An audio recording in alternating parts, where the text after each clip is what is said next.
I'm the guinea pig, they said, Oh. so. Well, don't let them intimidate you. I'm not. All right. So I'm Angela Bakke from CELEBS.com, here today talking to director Malik Benjalou and Rodriguez about their film, Searching for Sugarman. Thanks for talking to us today. Thank you. Now, Malik, you approach documentary filmmaking, in my opinion, like treasure hunting. I love the story of how you came upon this. Why don't you rehash that for us a little bit? Yeah, I went out searching for stories for 6 months in Africa and South America. And in Cape Town, I met the guy who told me this story. And I was like, this is the best story I ever heard in my life. How was it told to you the first time? The detective told me the story, because in this film there's a detective. There was a guy who tried to search for how this guy had died. Because in South Africa, everyone knew that Rodriguez was a dead superstar, as famous as Elvis and as dead as Elvis. Now, what is that like for you to hear? And tell us from your point of view, how did this story come to you? You're sitting at home one day. Tell us what it was like from your point of view, Rodriguez. Well, in 96, about 96, Sugar, he likes to prefers to be called Sugar. He came to the house. He was in New York, and he showed me a CD telling me about this fan base I had in South Africa, and so that's when it started. And I toured in '98, which is the climax of the movie, and like that. So, but anyway, he told me about this fan base I had, and so that created the interest to tour. So he comes to your house and he says, "I'm your biggest fan." Oh, he's a sweetheart, yeah. And then he says, "But everybody thinks you're dead." What does that feel like? Oh, how does it feel? Well, it's just he told me the stories that were circulating around there, and so we talked about that, and pretty much it's a hard one to come back from. I heard you're dead. It's how do you respond to that? But yeah, that was a rumor.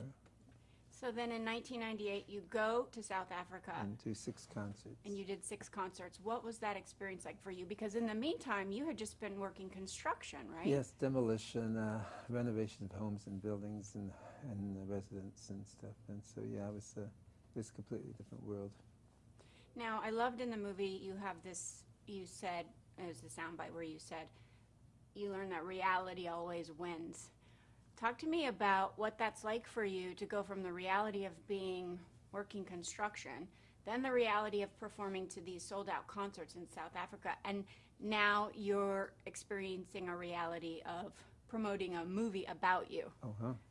So, how's it feel? Well, yeah, how's it feel? What feels the most like you to you of those things? Well, I'm a musician. I can describe myself as a musical political, and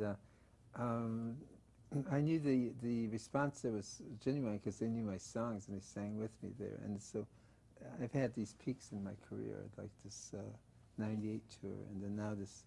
And I recorded for, I'm recording for Light in the Attic, a LA label, and in '03 they picked me up. And then I met Malik Benjalou in '08. So that's when it sparked this film up. So now this is just a whole new reality that you're enjoying. Well, yes, yeah. Like a comeback? Is that how it feels to you? Very much so, and it's a great feeling. Now, Malik, would you say that there's a bad guy in this story? No, I mean, Rodriguez sold 500,000 copies in South Africa and didn't know about it. Why? Because, of course, it didn't get any royalties for 30 years of record sales. So, I mean, something must be wrong in this story, and it's not solved yet, but there might be hopefully someone who's going to look into this story now and try to solve what happened. So you still haven't seen any of that money from the records that were sold? No, I haven't. I knew the beginning of this story with Sussex. Clarence Avant told me he was going to start his label with me, and that's how it started. And I was with them until about '72, maybe a little around that time. But that's as far as I knew. I knew about that bankruptcy or that breakup of that label, and I didn't know the rest of it. I just went back to work. I see. Well, where can we buy your music now? Let's give this story a happy ending. Yeah. Well, today you can buy the records in record store. We're going to have a soundtrack released, and the albums are available. And today Rodriguez will get the money he deserves Knock very on wood. much. Beautiful. Thank you for your time. Thank you so much. Thank So you, nice to meet Angela. you. Likewise. So Sorry nice we're to not